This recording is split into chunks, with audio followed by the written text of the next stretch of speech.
nagpa-product niya na ako before nito. Etong brand na to, Saduwear. I don't know how to pronounce correctly. Pero Saduwear, men's deodorant. At ang kagandahan sa kanya, for men, at para ka na nagpabango. Men's bounce lang daw to. Tapos, eto ha, nagustuhan ko sa kanya kasi marami na akong product nila. Pero ito, first time ko itong matatry. Ipapatry ko to sa anak ko. Kasi nga, naging sport siya. So, kahit mapawisan siya, or kahit na, alam mo yun, hindi siya agad-agad makapagpalit ng damit, is mabango pa rin ang kanyang liki-liki. Ay!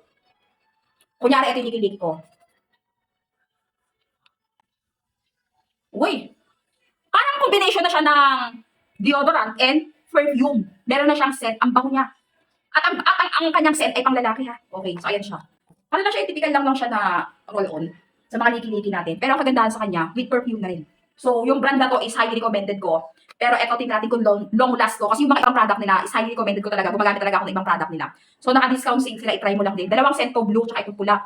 Itong pulang bango niya eh. Sobrang bango niya. Bango? Try mo lang din.